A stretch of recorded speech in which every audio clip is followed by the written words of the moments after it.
Graça e paz, meus irmãos, amém? Abra sua Bíblia, livro de Salmos, número 46. Deus abençoe a vida do meu amigo pastor Jonas, sua casa, sua família, seu ministério. Deus continue abençoando a sua vida, o pastor Vitor, o pastor Maxwell e a todos os nossos amigos aqui da DEVEC, Macaé. Fico feliz de estar aqui, a primeira vez aqui no novo espaço da igreja. Eu fico grato e fico feliz de ver o reino de Deus em expansão. E cada vez mais que isso em breve. Aí eu vou ser profeta, né? Que em breve esse espaço fique pequeno. Que fique pequeno mesmo. Salmo de número 46, quem encontrou, diga amém. Deus é o nosso refúgio e fortaleza, socorro bem presente no tempo da aflição.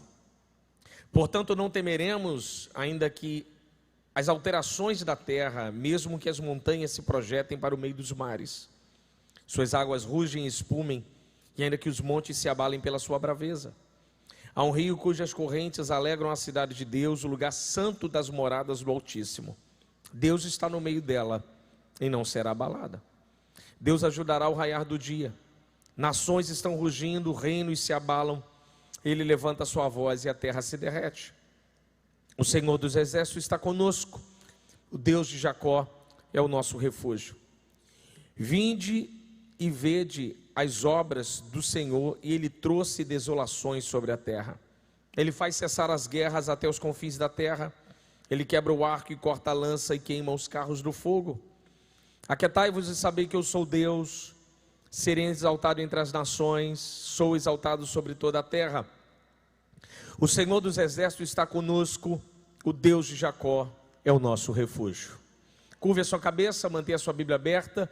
Deus bendito, louvamos o seu nome, te agradecemos, Pai, na beleza da sua santidade. Fale conosco nessa noite através do teu evangelho, através da sua palavra. Revela-nos quem tu és através do teu texto sagrado, em nome de Jesus. Amém. Esse texto é um texto interessante por toda a conjuntura cultural que existe em volta dele, por toda a perspectiva de livramento que o reino do sul, melhor dizendo, o reino de Judá teve. Esse salmo é um cântico escrito pelos filhos de Corá, posteriormente ao livramento que dá do cerco de Senaqueribe a Jerusalém. Se você olhar aí na sua Bíblia, na epígrafe do texto, ou melhor, no título do salmo, está assim: segundo Alamote, uma canção. A palavra Alamote significa coro juvenil, ou seja, é um salmo escrito para que mulheres pudessem cantar.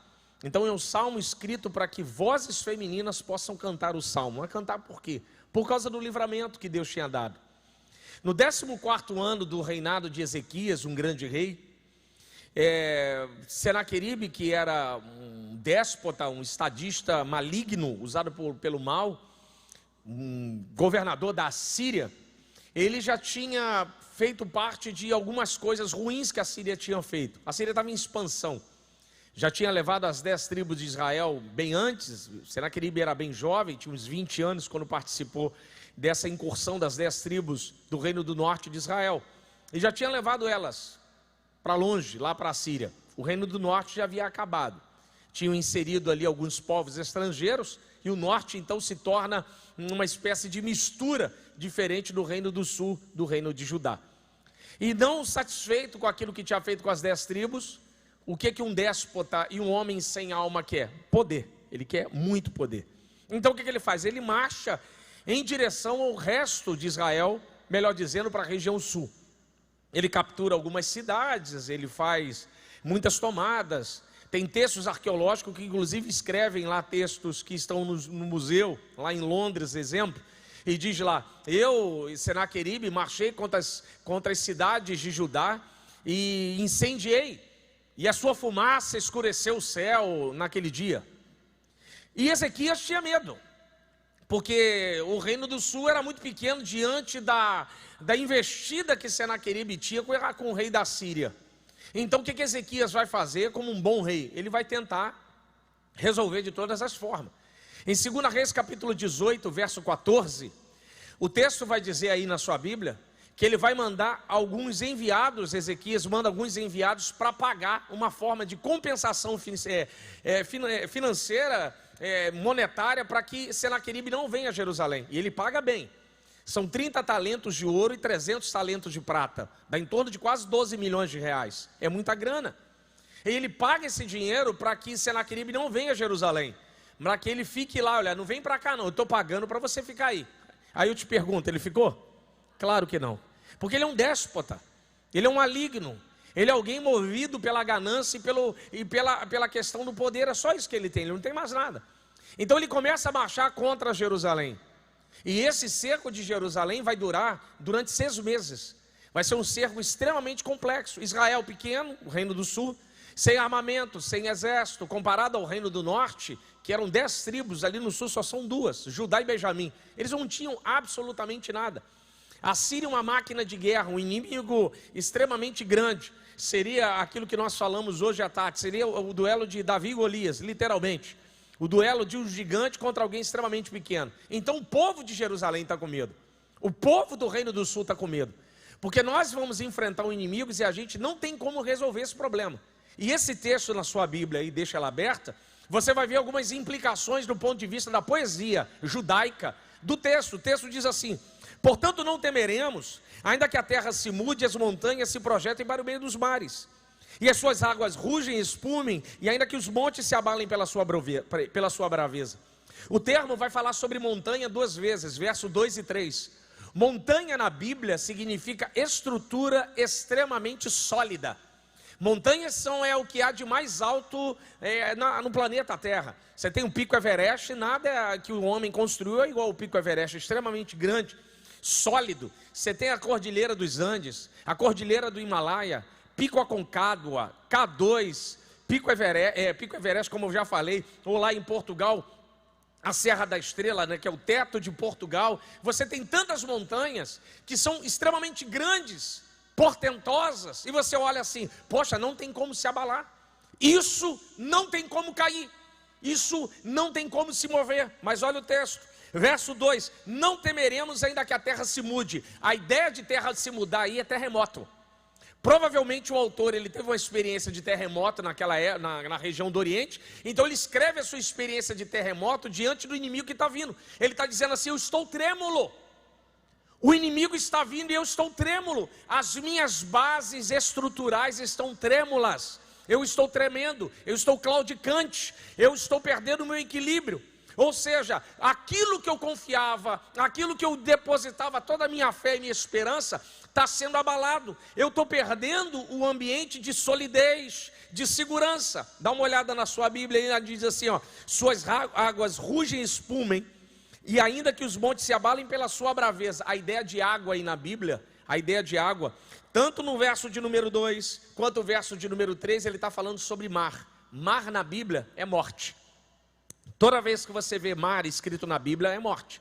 Faraó morreu afogado no Mar Vermelho. Em Apocalipse o mar já não existe, ou seja, a morte já não existe. Pedro está afundando na água. Senhor, eu estou perecendo. Mar na Bíblia significa morte. O que o autor está dizendo? A minha estrutura está abalada. Eu estou com medo de morrer.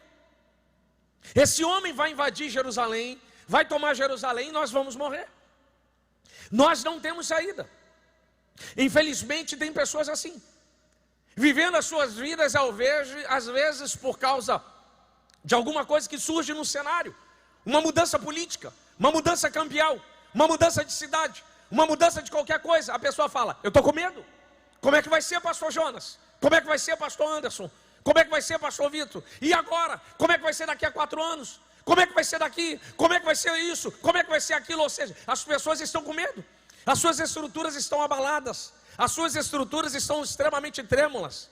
Aí as pessoas começam assim, meu Deus, e como é que vai ser? Será que vai ter morte? As pessoas começam a sentir medo. Israel estava assim por causa de um inimigo. Talvez você entrou aqui por causa de algum inimigo que te cerca, de alguma situação que apareceu na sua vida e você está trêmulo, você tem medo da morte, você não consegue mais ter uma vida sólida. Mas eu vim aqui nessa noite como um profeta para dizer, mas Deus é o nosso refúgio e fortaleza. Deus é o nosso refúgio e fortaleza. Em primeiro lugar, olha na sua Bíblia, Deus está dizendo, eu sou refúgio. Ele está dizendo para Israel, está vindo o exército inimigo, não importa, eu sou refúgio. Eu e você temos um lugar para correr. Não é Suíça, não é Estados Unidos, não é Portugal, é a presença do Pai. Aquele que habita os esconderijos do Altíssimo, a sombra do Onipotente descansará. Eu e você temos um refúgio. Eu e você temos um lugar para correr. Eu e você sabemos onde buscar auxílio. Eu e você sabemos buscar aonde temos medo. Quem tem filho aí sabe. Quem tem filho sabe disso. A casa tem uma escuridão, faltou luz, a criança corre para o pai ou para a mãe. Tem um inseto diferente, ele corre. A criança se sente temerosa, ela já busca lugar no seio da família. O que Deus está dizendo para mim e para você com esse salmo?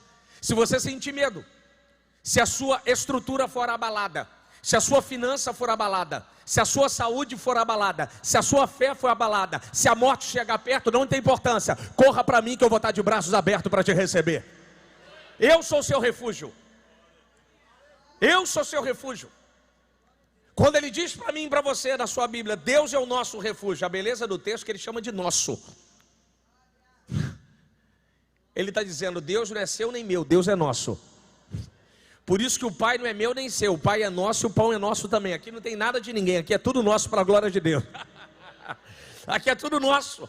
Deus é o nosso refúgio. Quando o autor de Salmos diz isso na sua Bíblia, Deus é o nosso refúgio e fortaleza. Salmos é um negócio muito bonito.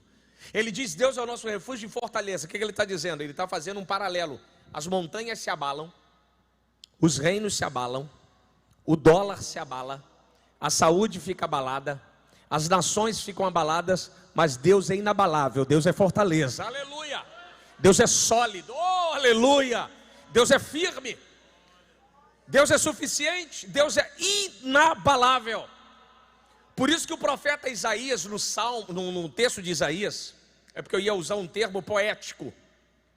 O capítulo 6 de Isaías é uma poesia muito bonita, tem muitas chaves poéticas ali, mas uma delas é o trocadilho do trono. Ele faz um trocadilho do trono muito bonito. No ano em que o rei Uzias morreu, eu entrei no templo e vi o Senhor sentado no alto sublime trono. Ele está fazendo um trocadilho. Ele está dizendo o seguinte: no ano em que a terra não tinha um rei, quando eu olhei para o céu, no céu sempre tem um rei. O que ele está dizendo? O trono da terra está vago, a política da terra está confusa, a política da terra é doida, mas no céu tem um rei reinando para sempre, aleluia! Por isso que ele é o nosso refúgio e fortaleza. Eu e você não temos que olhar para aquilo que está abalando. Eu e você não temos que olhar e termos medo da morte. Eu quero te dizer uma coisa nessa terça-feira, nesse dia, nesse mês de janeiro, para dizer o seguinte: quando você abrir o seu jornal, quando você abrir o seu celular, quando você vê o jornal, vê as coisas, não se importa com aquilo que estão dizendo, fique com a palavra, porque Deus é o nosso refúgio e fortaleza. A beleza do texto que ele diz socorro bem presente no tempo da angústia, ou no tempo da aflição. Se você olhar a sua Bíblia, ele diz socorro bem presente. O que ele está dizendo? Eu não fui socorro, eu não serei socorro, eu sou socorro. Ele está disponível para mim e para você buscarmos a Ele. Deus é alguém que está do nosso lado, dizendo, pode vir, que eu estou te esperando. Aleluia. Ele é um socorro bem presente. Ele é alguém que eu e você podemos contar em momentos mais difíceis da nossa vida. Naqueles momentos em que talvez você pense que está sozinho ou sozinha, mas Deus está dizendo para mim e para você, eu estou contigo todos os dias até a consumação dos séculos. Ele é um socorro, a porta dos céus está aberta. Ele é um socorro, a sua mão está estendida. Eu e você servimos um Deus que tem olho e vê, tem boca e fala, tem mão e apalpa, aleluia. Um Deus vivo, um Deus que reina sobre nós, um Deus que governa, um socorro bem presente, um socorro ao nosso lado. Eu acho interessante, pastor Jonas, que ele diz, um socorro bem presente no tempo da angústia. Ele está dizendo o seguinte, se no tempo da sua felicidade eu estou aí, significa o seguinte, que no dia da angústia eu te salvei. Porque você só consegue viver felicidade hoje, porque no dia de angústia Ele te carregou no colo, aleluia. Ele nos carregou no colo. Ele é aquele socorro do nosso lado. Israel precisava entender o seguinte: ainda que o inimigo lá fora fosse maior do que ele, Ainda que o inimigo lá fora tivesse muito mais estrutura, ainda que o inimigo lá fora tivesse muito mais recursos, pastor Vitor, tivesse muito mais dinheiro, mais armamento, o inimigo pode ter tudo, mas eu e você temos alguém que o inimigo não tem. Eu e você temos alguém que eles não podem ter. Eles têm carro, cavalos e dinheiro, mas nós temos o Senhor dos Exércitos. Nós temos o Senhor dos Exércitos. Alguém que nós possamos confiar. Alguém que a gente se entrega de maneira muito segura. Eu acho interessante que quando você, por exemplo, lá no Rio, vou fazer do Rio e aqui de Macaé. Lá no Rio você não entra no BRT e fala assim para o motorista: você tem carteira AB direitinho? Você é credencial para dirigir esse ônibus? Você quando entra no avião, você não chega para o piloto: você tem brevet? Você sabe pilotar 747? Você sabe fazer isso? Quando você contrata um advogado, você não pergunta para ele assim: qual é o número da sua OAB? Qual é a sua formação? Qual foi a sua tese de conclusão de curso? Quando você senta num consultório dentário, você não pergunta para o dentista: onde você se formou? Como é que foi? Qual foi a sua especialização? Quando você entra em qualquer ambiente com um profissional, você não pergunta a credencial do profissional. Espera aí. Então você está dizendo que, pastor, então você está me dizendo o seguinte, que quando eu entro num lugar eu tenho que perguntar? Não, eu quero te levar a outro pensamento. Se você confia no homem que tem uma formação e o papel lhe credencia, por que você não confia no Deus que criou os céus e a terra? Por que você entra no transporte público e dorme e descansa? Por que você entra no avião e dorme? Então ele, de carne e osso e de papel, você confia. Mas o Deus que te criou e te sustenta, você não confia?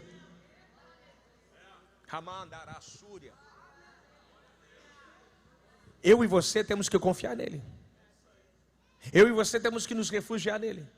Ainda que nosso inimigo seja valente e grande, como eu disse hoje, o diabo tem força, mas só Deus tem poder.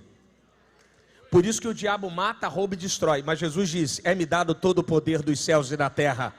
Só Deus tem poder. Só Ele tem poder. E o que o texto diz na sua Bíblia? Há um rio cujas correntes alegram a cidade de Deus, o lugar santo das moradas do Altíssimo. Um lugar santo das moradas do Altíssimo. Deus está dentro dela e não será abalada. Só até aí. As guerras aconteceram no verão, muito costume. Inverno era mais difícil. O que os reis faziam? Mandavam os espias para observar a cidade. Você vai lembrar dos espias que foram olhar a cidade de Jericó. Isso é do jogo militar. E quando eles observam a cidade, eles percebem suas entradas, saídas, seus pontos fracos e locais para acampamento. Onde tem uma fonte? Qual o tipo de animal que dá? Árvore frutífera. Como nós podemos ficar nessa região? Provavelmente Senaqueribe mandou seus espias para observar Jerusalém, para descobrir aonde tinha fonte para beber água. Porque afinal de contas, você cerca uma cidade e trapa suas fontes, a cidade vai morrer seca de sede. Então ele precisa fazer isso. Se você quiser abrir a sua Bíblia e me acompanhar, 2 Crônicas capítulo 32, a partir do verso de número 3, Ezequias vai fazer algo interessante. Ezequias vai reunir os seus príncipes e vai fazer o seguinte para os príncipes: olha, vamos nos reunir aqui e vamos tapar as fontes de água de toda Jerusalém.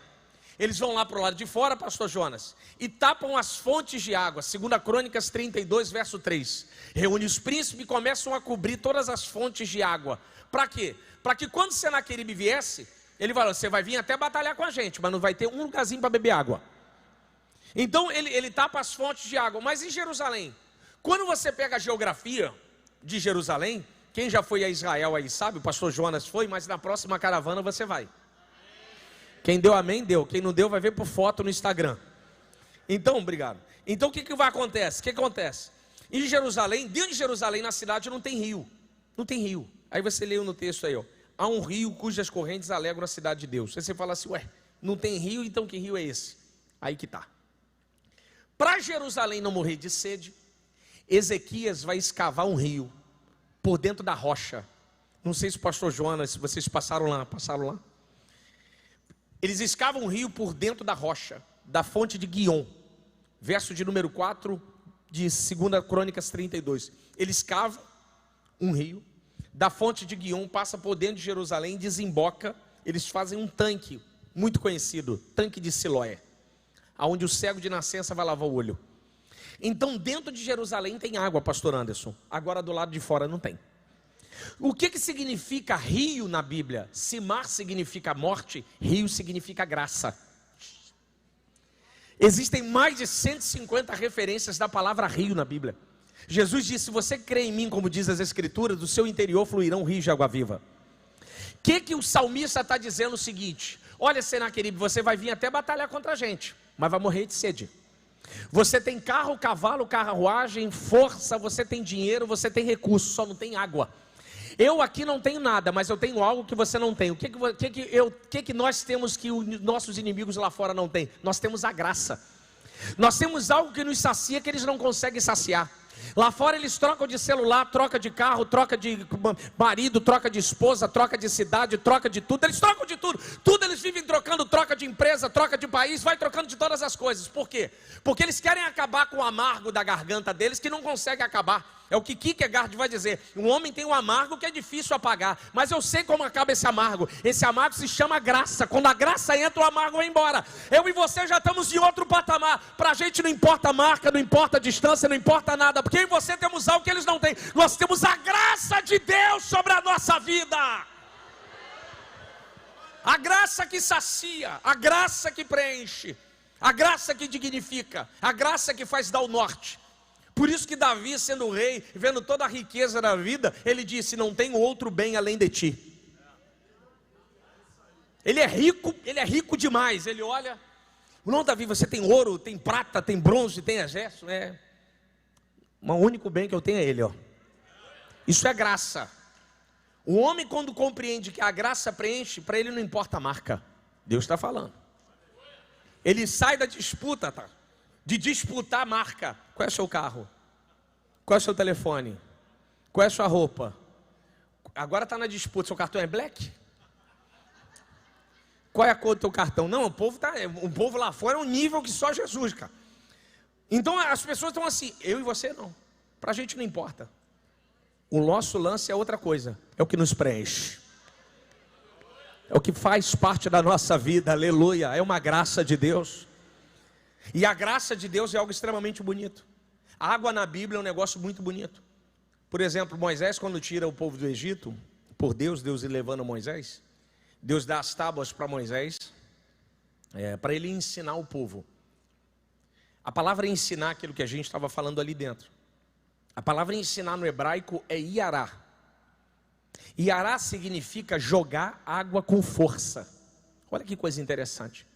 Então a palavra ensinar no Antigo Testamento significa jogar água com força. Aí você tem que pensar: mas por que a palavra significa jogar água com força? Por que Deus falou isso para Moisés? Moisés, jogue água com força no meu povo. Ou seja, quando você ensina a minha palavra, Moisés, você joga água com força. Aí você tem que pensar por quê? Porque o povo está vindo do Egito, cheio de poeira. Aí Deus está falando assim, ó: lava meu povo com a palavra. Porque quando a minha palavra entrar, a poeira do Egito vai cair. Aleluia! Toda imundícia, a poeira do Egito vai cair por terra. Vai chegar e vai cair tudo. E Jesus repete isso no Novo Testamento. Para Pedro: se eu não lavo só meu pé, não lava meu corpo. Vós já estás limpo pela minha palavra. Ou seja, eu falei e você foi lavado. Então quando você entra aqui, você não percebe, você está tomando um banho. Quando você vem a EBD, você não percebe, você está tomando um banho. Quando você vem um culto de instrução, você não percebe, você está tomando um banho.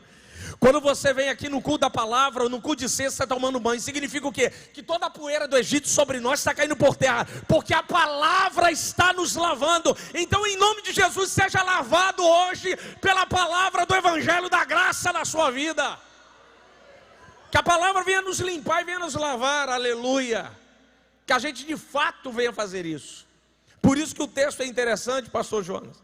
Que o inimigo lá fora seco e Jerusalém aqui dentro com água. Os nossos inimigos, eles são tão ricos, ou melhor, são tão pobres, como diz um amigo, que a única coisa que eles têm é o dinheiro. Eu e você temos a graça. Temos algo que, sabe, é o que o texto diz assim, ó: há um rio cujas correntes, dá uma olhada na sua Bíblia, alegram a cidade de Deus. Nós somos alegres porque a graça de Deus nos preencheu de maneira tal, aleluia. E o texto continua: Deus está dentro dela e não será abalada. não será abalada. Vou falar duas coisas. Primeira coisa, tem um documento histórico chamado Prisma de Senaqueribe. Pode anotar aí na sua Bíblia e depois dá um Google. Prisma de Senaqueribe.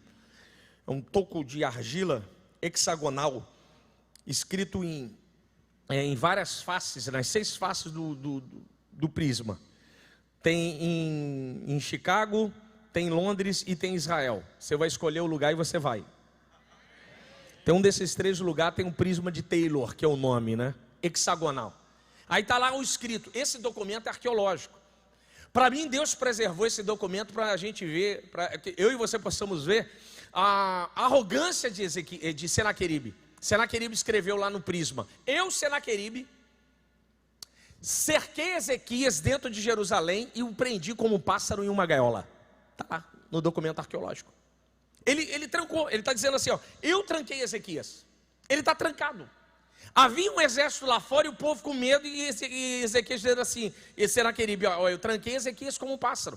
Só que em Isaías 37, verso de número 33, o profeta Isaías vai a Ezequias e diz assim: Ezequias, assim diz o Senhor, a Síria não entrará nessa cidade, nem disparará uma flecha. Rapaz, o homem tem que ter Deus muito no couro. Rapaz, aquela multidão de lá fora, exército, um monte de arqueiro. Isaías falou assim, ó, nenhuma flecha vai ser disparada. Nem tranqueira nenhuma chegará nesse muro. Tranqueira eram aquelas escadas. Nenhum escudo, ele não marchará nessa cidade. Ele ainda diz assim, ó, se você quiser ler aí, verso 33, Isaías 37. E voltará pelo mesmo caminho que veio. Rapaz, nossa. O que eu quero falar com isso? Senaqueribe está dizendo assim, ó, eu tranquei Ezequias aí dentro. Olha o verso de número 5. Deus está no meio dela. Rapaz, Senaqueribe está dizendo assim, eu tranquei ele aí dentro. E Ezequias está dizendo, não, nós estamos sozinhos, Deus, não, eu estou com você. Deus está com você. Deus está com você. Deus está com você lá naquela luta, naquela angústia, lá na sua casa, na sua vida, no seu trabalho, não importa, tem gente de fora dizendo, ele está trancado, não tem saída, não tem para onde ir, não sabe o que acontece, mas Deus está dizendo, fica tranquilo, eu estou no meio, eu estou no meio, eu estou no meio, não será abalada, não será abalada, não será abalada, aleluia, não será abalada. É o profeta dizendo, não vai disparar uma flecha, mas pastor, eles têm dinheiro, eles são influentes, eles comandam tudo, mas assim diz o Senhor hoje, não será abalada. A sua casa não será abalada. Se eu fosse você, eu tomava posse. A sua vida não será abalada. A sua família não será abalada. Seus filhos não serão abalados. Você não será abalado. Não dispararão uma flecha sequer contra a sua família ou contra a sua casa. Aleluia! Aleluia, Deus está no meio dela. Deus está dizendo assim, eu garanto, eu sustento, eu comando todas as coisas. Quando Isaías diz que não vai disparar nenhuma flecha, fico imaginando Ezequias, mas eles têm muitos exércitos, porque Deus é assim, rapaz. Deus às vezes permite que a coisa chegue na porta, mas não deixa entrar. Vai chegar na porta para dar aquele estado de angústia em nós, de dependência. É igual com Abraão, tem um termo lá de Abraão em hebraico que é bonito. A nossa Bíblia, quando Isaac pergunta ao pai, cadê o cordeiro? Ele diz, não, o Senhor providenciará para si o cordeiro. Só que em hebraico é outro termo, o hebraico diz assim, Deus já providenciou. Na nossa, joga para o futuro. Né? Deus vai providenciar, Ele vai dar o jeito dele. Mas eles estão subindo Moriá. Em outras palavras, Abraão está dizendo assim, ó, você não viu o cordeiro, eu não vi, mas Deus já viu, já está preparado. Aleluia! Já está lá, já está preparado. Ele diz, fica tranquilo que já está preparado. Esse estado nosso de angústia, esse estado de insegurança, quando Deus dá uma palavra dessa, não será abalado. Lembrei do que a gente estava falando ali dentro. Por exemplo, tem um quadro de um pintor holandês, Rembrandt. Rembrandt pintou um quadro muito famoso. Só você anotar no Google aí, ó. Pintor holandês, Mar da Galileia. Você já vai ver o quadro aí já. É um quadro bonito. Ele conseguiu fazer algo que a Bíblia fala, mas ela não põe ali os personagens. No dia que Jesus acalma o mar da tempestade, você não consegue imaginar todos os 12 discípulos ali, mas estavam os 12 ali. Estavam os 12. Então Jesus, quando acalma a tempestade, estão os 12. Rembrandt pintou o quadro e botou um discípulo em cada posição. Um segurando a corda, o outro com a mão na cabeça, o outro apontando para o mar, um em cima do mastro, o outro puxando a vela, o outro acordando o outro, um desesperado com a mão na cabeça e um mexendo com Jesus. Eu falo, esse é Pedro. E um mexendo com Cristo. Então cada um está numa posição. Então quando o Rembrandt pintou isso, você tem uma ideia de como seria. Aí eu lembro que eu montei essa aula, eu montei uma palavra lá para o pastor Vicente Sabatino, lá em Cambucrante. Quando eu botei o slide no computador, o Espírito Santo falou assim comigo: quem é você no barco? Falei, ô Senhor Jesus Cristo.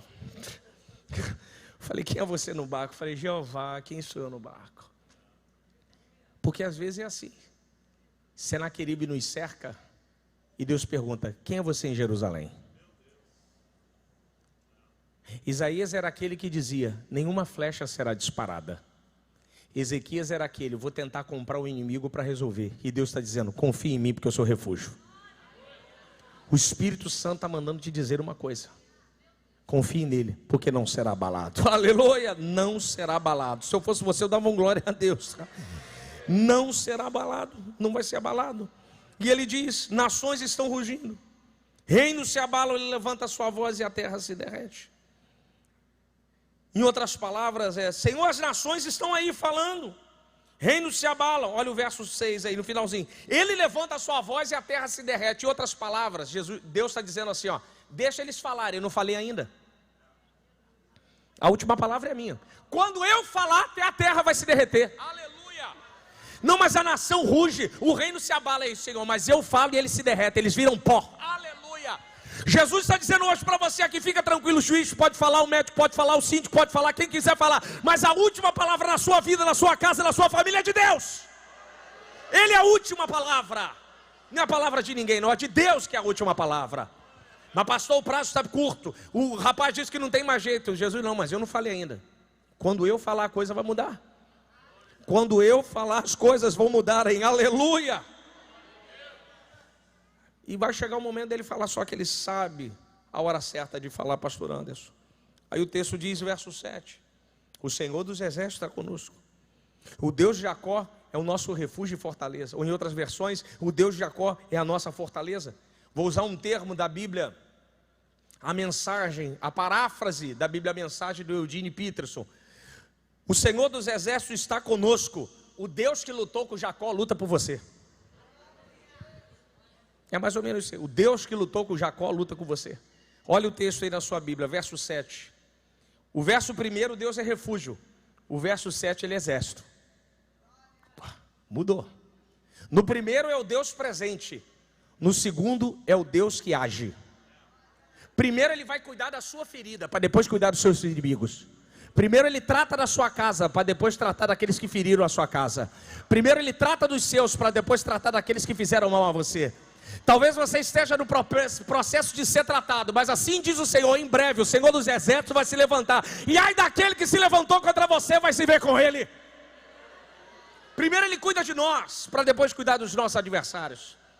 Deus não pula etapa. Porque às vezes a gente quer que Deus queime etapa para que Ele venha cuidar dos nossos inimigos e depois da gente. Deus está dizendo, não, primeiro eu cuido de você, da sua família, dos seus filhos. Primeiro eu trato você. Primeiro eu tiro as feridas, te levanto do chão e fica todo mundo perdedor, perdedor, e você está sendo levantado. E aí Deus age, aí Deus, calma, eu estou cuidando de você. Em breve eu vou cuidar dele, mas primeiro eu cuido de você e da sua família. Aleluia. Primeiro eu cuido da sua casa, primeiro eu te trato. Primeiro eu sou refúgio, depois eu sou o Senhor dos exércitos. Tudo tem uma etapa, tudo tem um tempo, tudo tem um jeito. Só que às vezes, pastor Jonas, a gente quer que Deus haja como o Senhor dos exércitos quando a gente não tem refúgio. E o Senhor falou assim, não tem condições. Primeiro eu vou cuidar de você.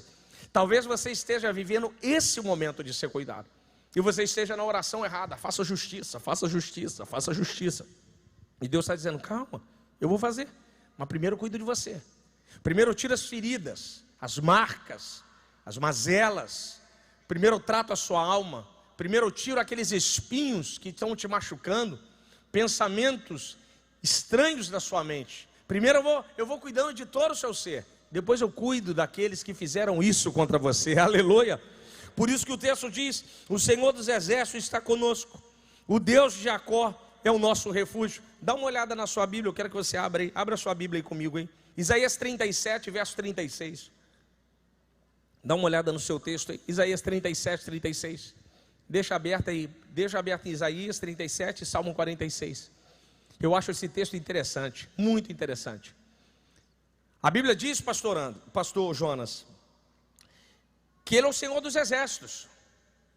Só que aí na Bíblia, aí na sua Bíblia aí, Isaías 37, verso de número 36, está assim: então, o anjo do Senhor. Não está aí o anjo? Algumas versões está assim, um anjo. Outras versões está assim, o anjo do Senhor.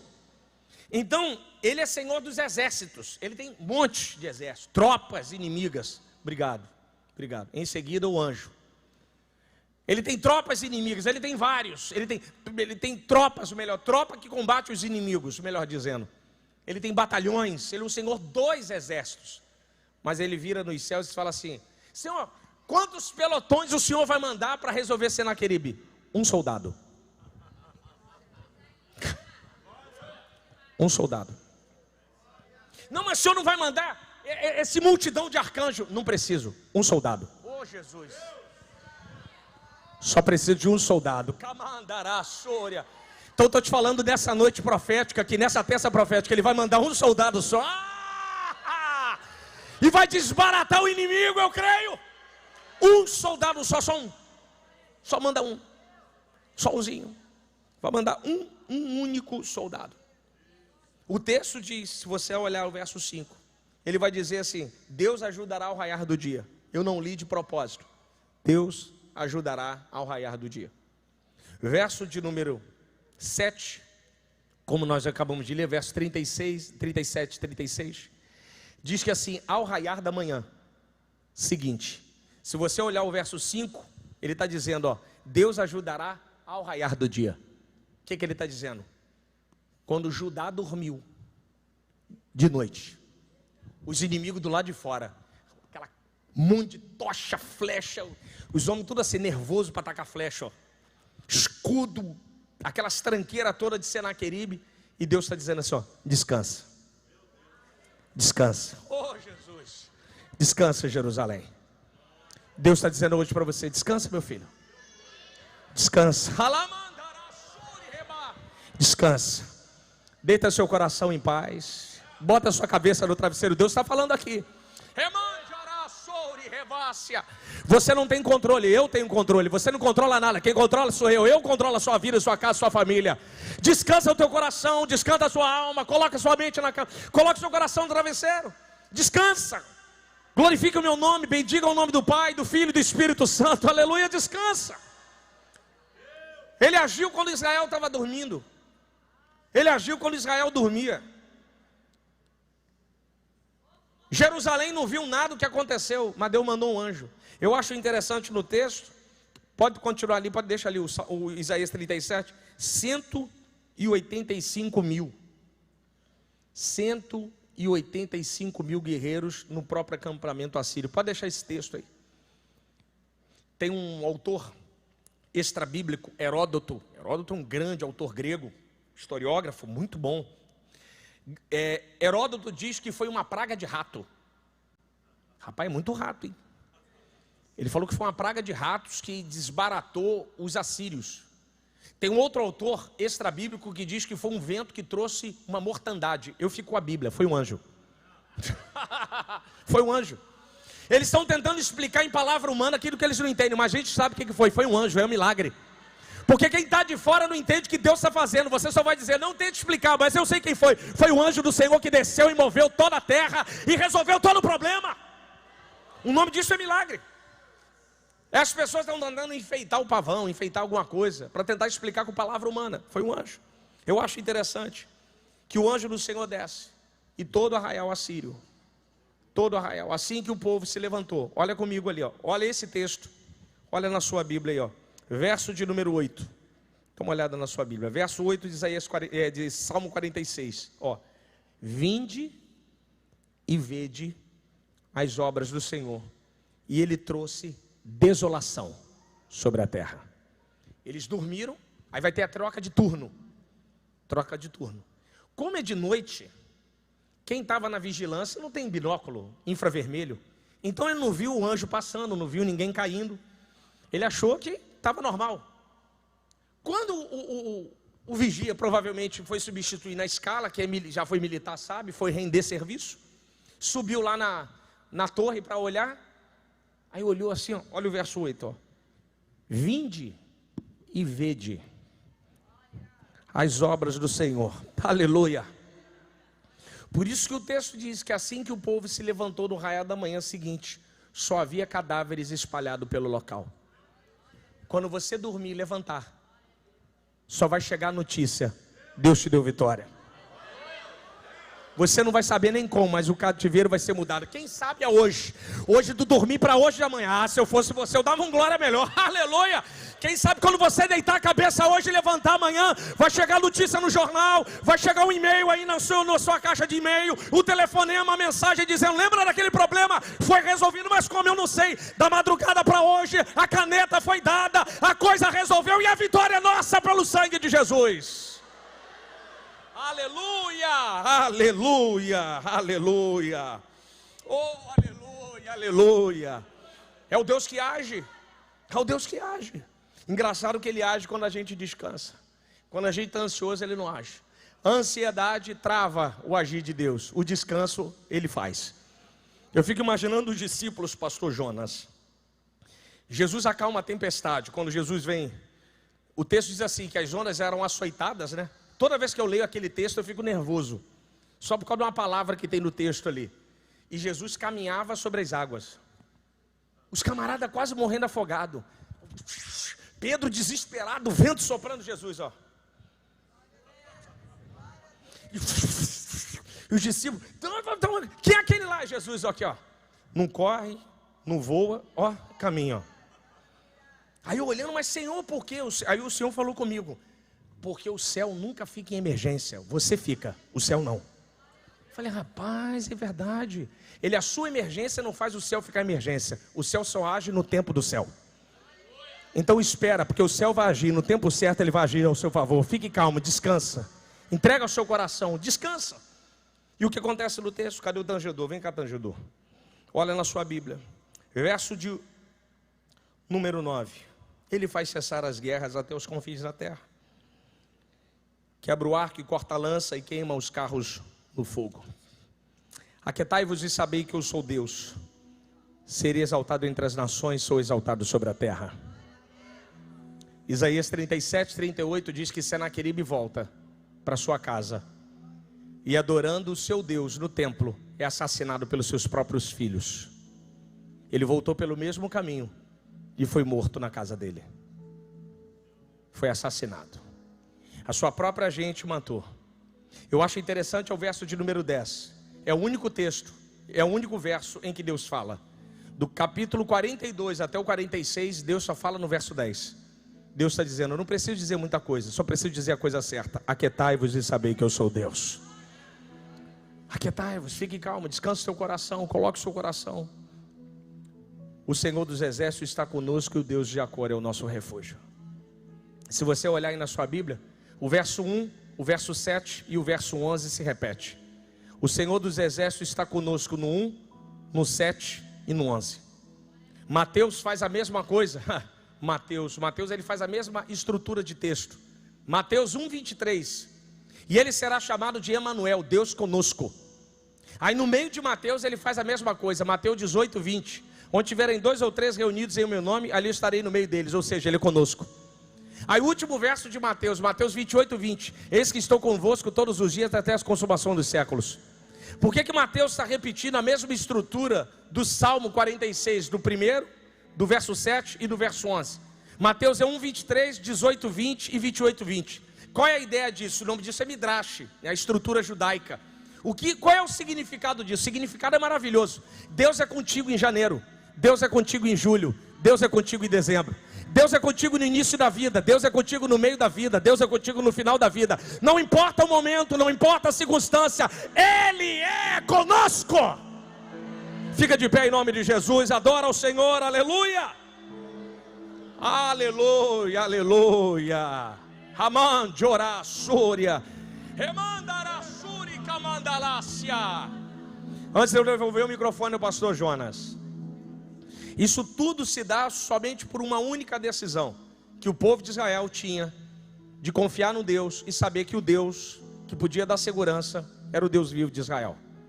Eu só estou aqui, o pastor Jonas só está aqui, os pastores dessa igreja só estão aqui, porque um dia lá atrás, em um momento da vida deles, eles tinham um Senaqueribe que estava vindo de encontro, e talvez armaram armadilhas e armamentos pesados, e quando eles se viram na emboscada maligna e satânica, eles correram para o braço do Pai. Assim como o salmista Davi, no Salmo 23, no verso de número 5, no chamado Cântico do Hospedeiro, quando ele diz aquela palavra bonita, quando ele percebe que há um refúgio na hospedaria de Deus, ele entra dentro daquela hospedaria e ele fica parte daquela hospedaria. Preparas uma mesa perante mim na presença dos meus adversários.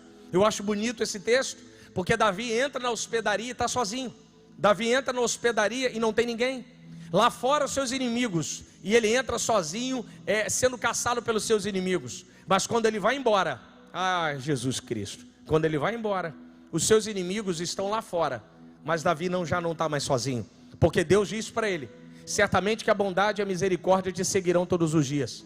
A palavra seguir no hebraico ali significa escolta. Ele está querendo dizer o seguinte: certamente que a bondade e a misericórdia te escoltará todos os dias da sua vida. Ele está dizendo: Davi, você entrou aqui sozinho, mas vai sair acompanhado. Eu vou botar 2 seguranças na sua vida: bondade e misericórdia. Seus inimigos não vão encostar em você. Hoje talvez você entrou hoje aqui talvez sozinho, em busca de um refúgio, em busca de um lugar para descansar a sua alma. E talvez você tenha leões lá fora para enfrentar, problemas sérios, reais, eu sei disso. Mas você tem 2 opções: ou você pode voltar lá para fora, para sua residência, enfrentar esses leões e essas batalhas sozinho, ou você pode sair daqui, acompanhado do Senhor dos Exércitos.